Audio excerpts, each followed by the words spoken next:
In the Oscar race for Best Actress, we have two contenders who are out front this early in the race, which is a bit unusual because in previous past years, we had Emma Stone, Brie Larson, Julianne Moore, people like that, contenders who were out front early and stayed there. This year, it looks like we have a real race. Daniel, let me come to you first. You're betting on, is it Sally Hawkins? Yes, I'm predicting Sally Hawkins for The Shape of Water at this point. It's kind of an early pick. It's not one that I'm firmly confident on just yet, but her film is likely a Best Picture nominee, a possible Best Picture winner, possible Best Director nominee and winner, Guillermo del Toro. She could ride that wave of support. She plays a mute character, so it's a transformative role in that sense. So far the notices from critics have been glowing for her and the film. It's not a slam dunk. She's not your typical Best Actress winner. She's not the 20-something ingenue or the kind of Helen Mirren, Meryl Streep veteran. She's kind of like right in between that. But at the moment, I think it's Sally. Well, Paul, a couple of years ago, Sally Hawkins won the Golden Globe for Happy Go Lucky and wasn't even nominated at the Oscars. So are we overestimating her this time? No, I don't think so. I'm predicting her to win as well. And I think she's actually got what I call the Richard Dreyfuss and Diane Keaton from way back when they won for comedies, Goodbye Girl and Annie Hall, is they had a second film out. They had, that year. And Sally Hawkins has a wonderful little Canadian film, Maudie, where she does a physical transformation playing this artist. That went out on screeners already. So people have seen, and they haven't had that many screeners. Maybe they've watched that. Then they're suddenly going to see her in this much different role in Shape of Water. And she really is the heart and soul of the picture, which I think I'm predicting it to win Best Picture. But what I think her big competition is a past Oscar winner, and it's somebody who doesn't need to do anything to win awards in terms of the campaigning or something. And Frances McDormand, she shows up in her jean jacket and walks off with the Tony Award. She walks off with Emmys. She's got an Emmy. She's got an Oscar already for Fargo, and she's certainly in another Fargo type film. And I think Marcus is nodding his head because I think you liked it, right, Marcus? 3 Billboards. Yeah, I loved that movie. It does feel very Fargo from the tone and the music and everything. And right now I have Frances McDormand at number 1. And I don't know if I'm going to keep her there or not. Paul, you almost just convinced me with picking Sally Hawkins. But I worry about the sci-fi fantasy bias. I mean, look at just what happened last year with Arrival. It got, 8 nominations? No Amy Adams. Look at Charlize Theron. Her film Mad Max got 10 nominations, I think. No nomination for her. So they'll always nominate these fantasy-driven movies, but somehow the actresses are left out in the dark. But I think she's getting in for nomination. I'll just say that. But can she win? I don't know. Chris, you pipe in here. I keep changing every couple of days. Let me just say, at the Emmys this year, now at the Oscars, we've had this for a while now, actresses are just killing it. And they're getting the work and they're getting the projects and people are writing for them. And we're seeing the 5 that get in, there'll be 5 right behind them in this category that could have easily probably gotten in another year. So I'm going to make the case for Saoirse Ronan. Talk about your young ingenue who will be on her 3rd Oscar nomination at this very young age. The whole movie is built for her, and she really delivers. Here's the path I can see. 3 Billboards has now been deemed a drama for Globes. I thought Frances McDormand was going to win the Globe for comedy, like she did she didn't do that for Fargo, actually. So Madonna won for Evita, everyone. Yes, and deserved. Right. I caught myself. But I could see a really charming, energetic, youthful Saoirse Ronan winning that easily now at the Globes. And you'd always talk about, Tom, that's your audition. That's the chance to show all those people that you deserve the bigger, the Oscar. So I could see that laying itself out there, and she will go out and campaign. Well, both Frances McDormand and Sally Hawkins are notorious for not campaigning, and they're both Fox Searchlight. So the studio's perspective on all of this is, oh, wonderful. Looks like we've got Best Actress win no matter what here. If this one or that one comes through, but both of their ladies are not aggressive out there. Not that it matters. I mean, Mark Rylance just won an Oscar for no campaigning at all. Monique didn't do much except where events that had TV cameras, she showed up for those. But we've seen it help people too. We've really seen it help people. Yes, Eddie Redmayne beat. Stone last year was at everything. She came to my apartment at one point, and we sat here and talked for. The problem with Saoirse Ronan is that her character, while it's very sympathetic, and she'll certainly be nominated, and she could win. What's missing is the scene. The movie doesn't have her big plate smashing scene. It doesn't have that big Oscar scene. It's all this kind of subtle stuff. You think she's sympathetic? I mean, my heart breaks for the whiny bitch at most of it, but yeah, overall, I think we're rooting for her. Because my heart breaks for Laurie Metcalf. That's who I think we've got up there for supporting actress against Allison Janney for I, Tonya. What about Margot Robbie? I mean, right now in our experts listing, she's just outside the top 5. I mean, passion project for her. She produces it, plays a real life person, Tonya Harding of White Trailer Park Trash. I mean, yeah. And that's transformative, but it's hard to root for her in that movie. It's a well-made movie. I loved it. I thought it was really quite good and well done. And it could do better than I thought, because this is the demographic of the Academy, of course, is in that age group that they remember these things. This, like Battle of the Sexes, the whole Bobby Riggs, Billie Jean King thing. They remember these things. And not only, Tom, they remember them, but she would be a hero to them, doing anything and everything to win the gold. You know, this is she's the Hollywood poster child. Now, Marcus, I got to ask you about the real poster child for the Academy, Meryl Streep in The Post. I mean, you are a big Meryl Streep fan. None of us have seen anything in it. Do you think this could be the movie that wins her that 4th Oscar, again playing a real life person, just like she did for number 3 with The Iron Lady? It's hard to say without having seen it, but I think, an Oscar ceremony without Meryl Streep nominated is not an Oscar ceremony. So I think she's going to get Oscar nomination number 21.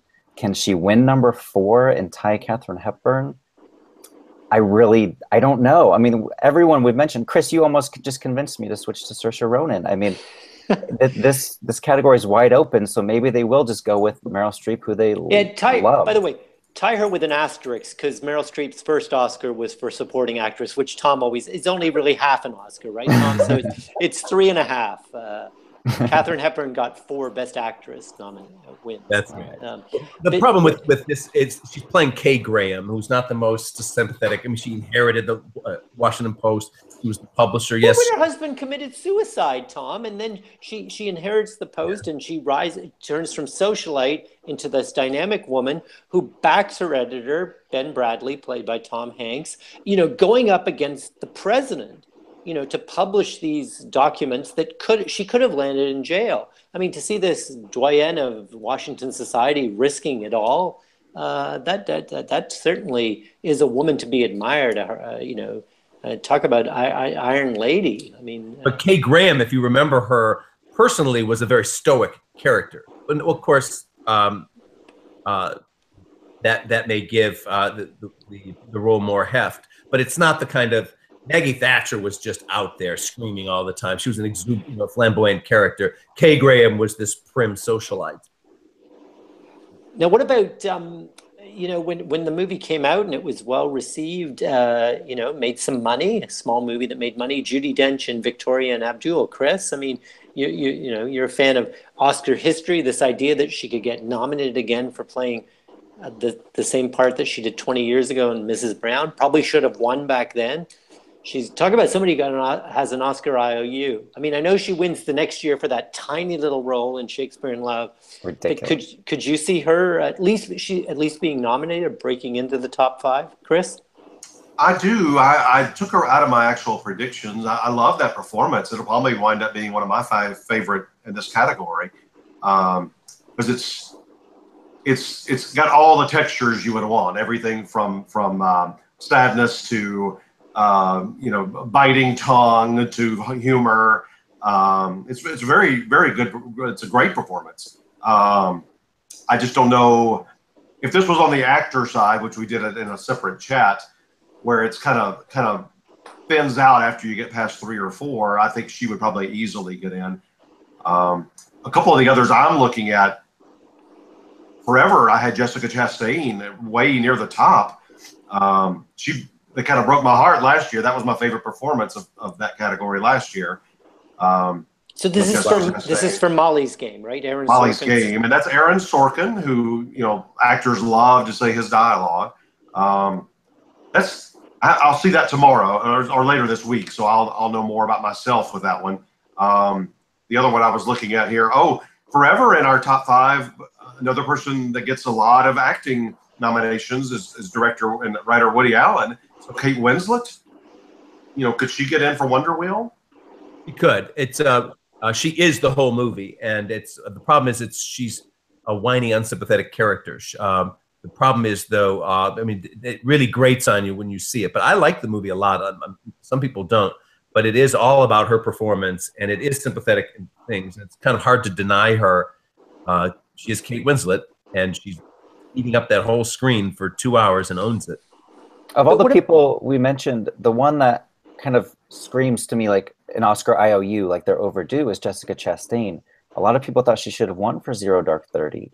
And the fact that I agree with Chris, she should have been nominated last year for Miss Sloane. It was a fantastic role. She did get a Golden Globe nomination, which still counts. But the Oscars really, they owe her. And yeah, but I think it's to what Tom says about that they do want to like you at some point, and she oftentimes plays these women that are very cold and somewhat emotionless. And then I think talk about Oscar IOU, Annette Bening playing an Oscar winner, Gloria Graham, in Film Stars Don't Die in Liverpool. But it seemed everyone was so hopeful for that, kind of like Julianne Moore and Still Alice. And then it was in Toronto as well, Tom. And I don't know, it seems to have lost some of its oomph since then, hasn't it? Film Stars Don't Die in Liverpool. She is royalty within the Academy, of course. She's the governor, and she's been around forever. But she disappointed recently at the Oscars. She is overdue. The movie... she should have gotten in last year. 20th Century Women, to me, was one of her best performances ever. I know. But she was playing Annette Bening, and Jessica Chastain is playing Jessica Chastain. And that's the problem with these things. Like Jessica Chastain, going back to her for a minute, I think she very well can be nominated. The movie's spectacular. She is Molly. She owns the whole thing. But she's not the most sympathetic character until you kind of make up your own conclusion at the end. But on the other hand, it's that Sorkin dialogue. It's flashy. It's very dynamic.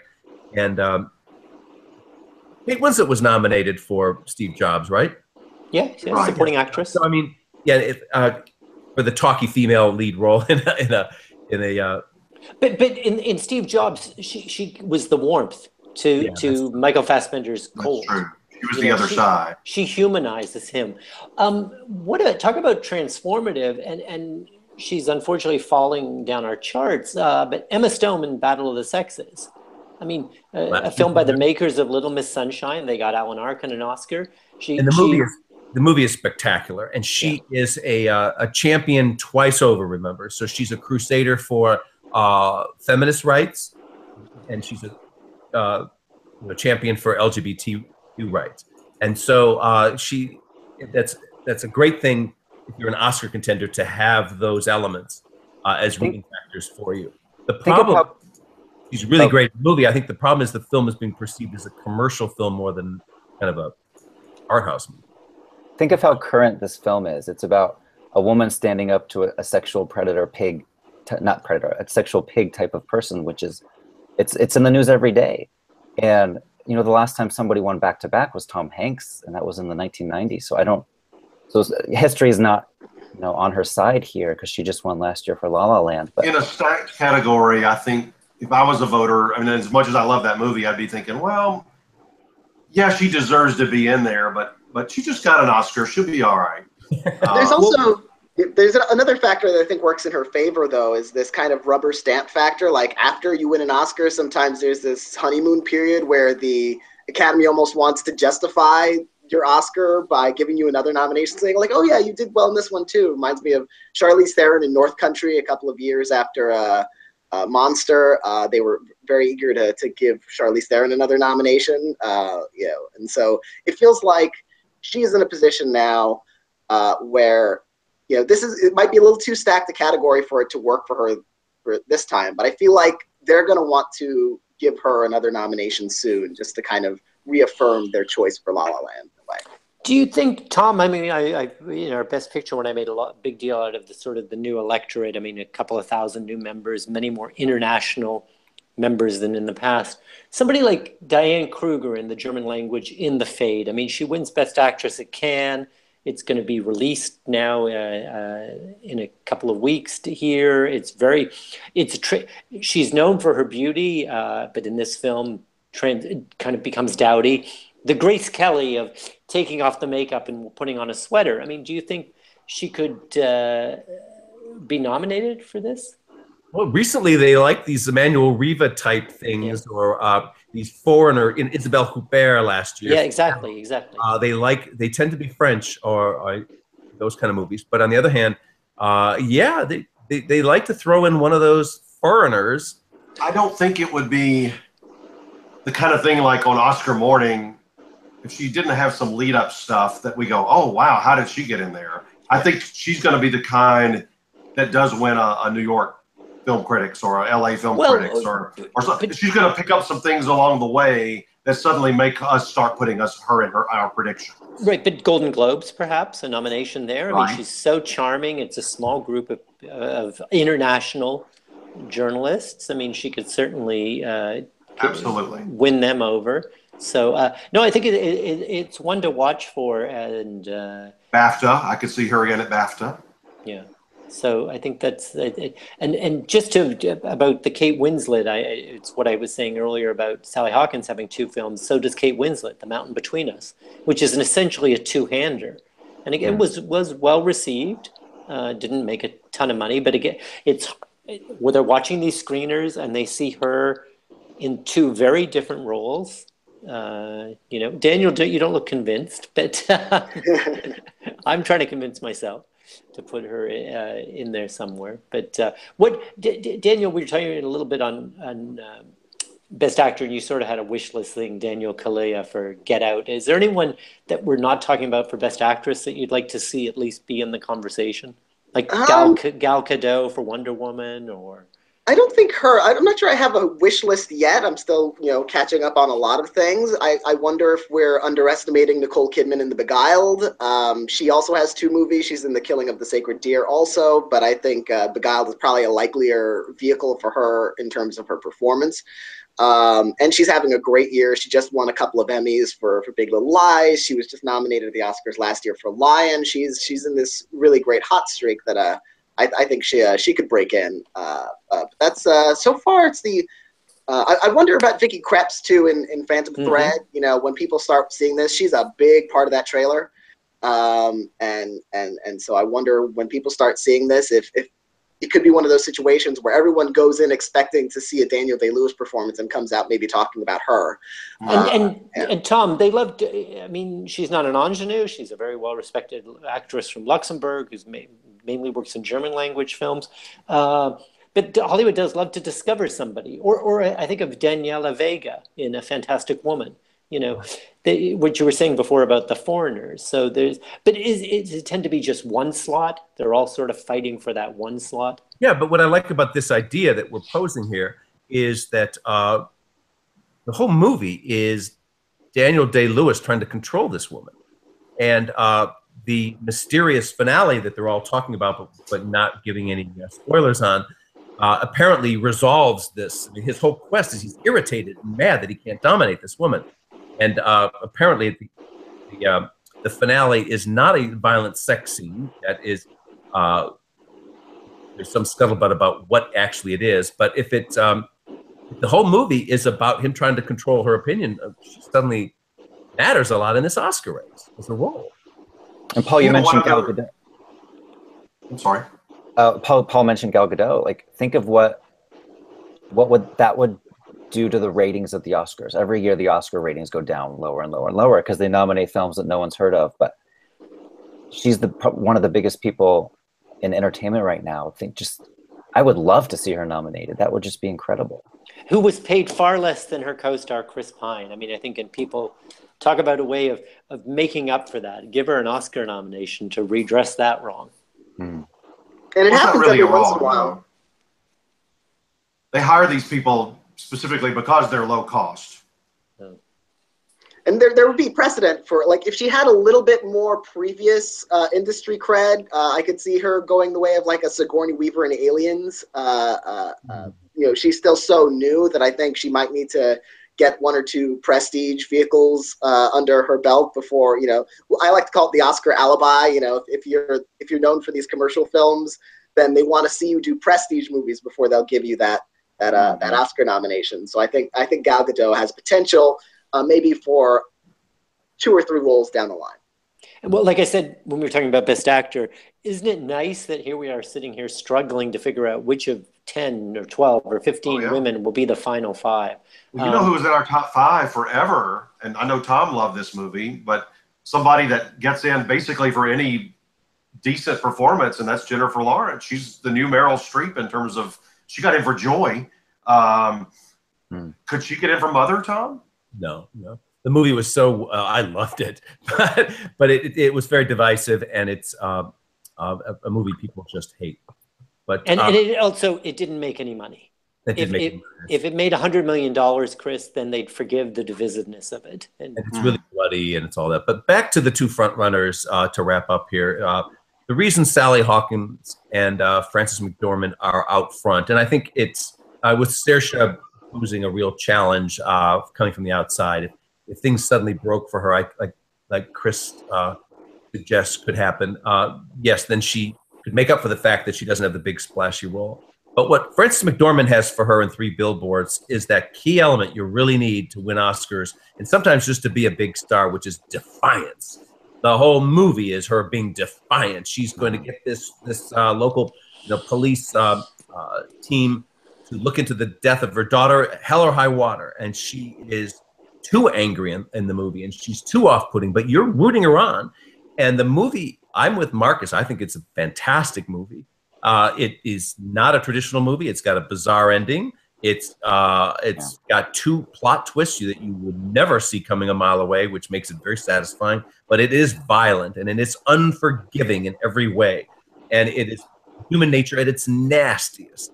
But boy, it amps things up to such a degree that that defiance that Frances McDormand showed in Fargo, which is why I think she won the award. It was a kind of comic defiance, snarky defiance, a chirpy defiance. Here is just a rage, and you buy it and you carry it with you. And the ending of the movie makes that movie linger with you for a long time, like it or hate it. And in the case of Sally Hawkins, The Shape of Water, it is. I could see it winning Best Picture. I think it's going to be. The award for Best Director either goes to Guillermo del Toro or Chris Nolan. And if it goes to Guillermo first, as I think is likely with the Critics Awards, and then begins this kind of trajectory for him, that makes Shape of Water a real contender to win Best Picture. It's a female perspective film, which is negative with the Oscar voters, but boy, it's a real movie, and it's very fulfilling. It has these fantastical elements with the fish, the sea monster, but yet it just goes to such delightful places creatively that you forgive it for those things. If you normally don't forgive it, and the Oscars normally don't.